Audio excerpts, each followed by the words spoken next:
Bad parenting. ये game बीच में बहुत ज़्यादा फेमस हो गया था क्योंकि इसे बहुत सारे यूट्यूबर्स खेलने लग गए थे और उसके साथ ही इसका स्टोरी भी बहुत ज़्यादा बढ़िया था। और फिर भी इसकी स्टोरी बहुत सारे लोगों को समझ नहीं आई क्योंकि इसकी स्टोरी बहुत ज़्यादा घुमावदार थी। और आज मैंने इसकी स्टोरी अच्छे से समझ ली है और आज मैं उसी को आपको भी समझाने जा रहा हूँ अच्छे से। मैं हर एक चीज़ को तो आपको एक्सप्लेन नहीं कर सकता, फिर भी मैं इसे 6 पॉइंट्स एक्सप्लेन करूंगा जिसके अंदर लोगों को सबसे ज़्यादा कंफ्यूजन थी। आपको याद होगा गेम शुरू होने के फर्स्ट डे जब हम लोग बेड में सोने के लिए जाते हैं, उस टाइम पर मिस्टर रेड फेस आके हमें गिफ्ट देके जाता है। तो देखो वो रेड फेस और कोई नहीं, वो हमारे फादर थे, गेम वाले फादर। वो हमें फर्स्ट डे ही मार देता है, लिटरली वो हमें फर्स्ट डे ही मार देता है। उसके बाद जो भी हम लोग गेम खेलते हैं वो हमारी आत्मा होती है। दूसरा पॉइंट आपको याद होगा तो वो डॉल हमें बोलता है मिस्टर रेड फेस ने तुम्हारे डैड को उठा लिया है, मतलब किडनैप कर लिया है। और उसके बाद हम लोग एक जगह पर जाते हैं उस अलमारी से जहाँ पर वो वहाँ पर होता है, ब्लैक एंड व्हाइट की जगह पर होता है। और अब बहुत लोग सोच रहे होंगे वो वहाँ पर करके आ रहा था, या फिर वो हमारा एलुसिनेशन था। खुद मॉम ने कंफर्म किया था कि हमें टैबलेट लेने की जरूरत है, नहीं तो हमें ऐसे एलुसिनेशंस होते रहते हैं। और वो कोई एलुसिनेशन नहीं था, वो एक रियल था, मतलब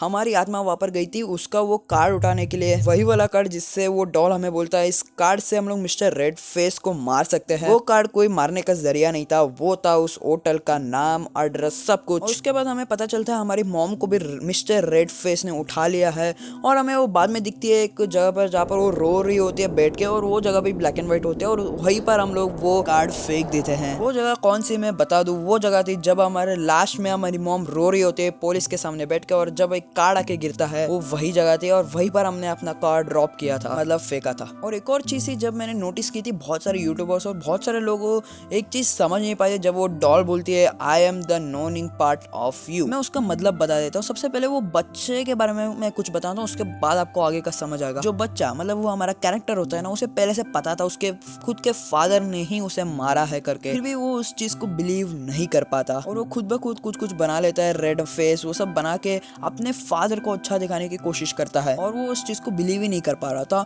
और फिर भी उसे अंदर ही अंदर पता था उसके पापा ने ही उसे मारा है करके, और उसे पता था उसके पापा ने ही उसे मारा है करके। और वो डॉल वही थी, मतलब आप समझो आपके एक अंदर आपको पता है आपके पापा ने आपको मारा, फिर भी आप उस चीज को दिखा नहीं पा रहे, और वो पार्ट था वो डॉल। आप कह सकते हो वो डॉल उस लड़के का एक और वर्जन था जिसे वो पता था उसके पापा ने उसे मारा है, और वो उस चीज को उस लड़के को भी बताना चाहता था और उसे रियलिटी में लाना चाहता था। अब मेरे हिसाब से सब लोग समझ चुके होंगे I am the knowing part of you का मतलब क्या है। तो आपको पता होगा जब गेम एंड होता है हमारे साथ और 3 बच्चे होते हैं जो हमारे साथ बैठे होते हैं। उनमें से एक ग्रेव के अंदर बैठी होते हैं, उनमें से एक आग के ऊपर बैठा होता है और उनमें से एक और कार के ऊपर बैठा होता है। तो इन तीनों की एक स्टोरी मैं बता सकता हूँ, मैं 100% श्योर तो नहीं हूँ उन तीनों के साथ यही हुआ होगा। जो लड़की ग्रेव के अंदर बैठी थी उसका मैं ये बोल सकता हूँ, जब वो सो रही थी उसके मम्मी पापा ने उसे ग्रेव के अंदर लेटा के उसके ऊपर मिट्टी डाल दी होगी जेसीपी से। और ये मेरी थ्योरी है, वो भी खुद की, और इसलिए वाला स्टोरी आपको पता है तो आप कमेंट में बता देना, ये तो मेरी खुद की थ्योरी है।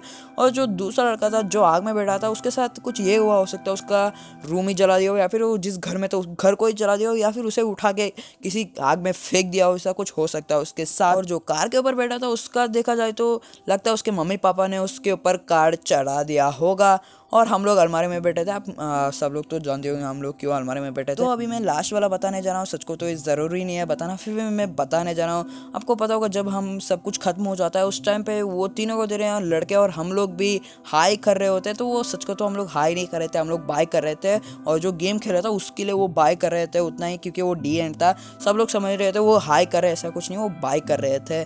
तो वीडियो को रैप अप करने का टाइम आ चुका है। तो वीडियो पसंद आए तो लाइक कर देना, जो भी चैनल पे नए सब्सक्राइब कर देना, और ऐसे ही वीडियोस के लिए लाइक कर देना जिससे मुझे ज़्यादा अप्रिशिएशन मिल जाए यार, और सब्सक्राइब भी कर देना जो भी देखेगा।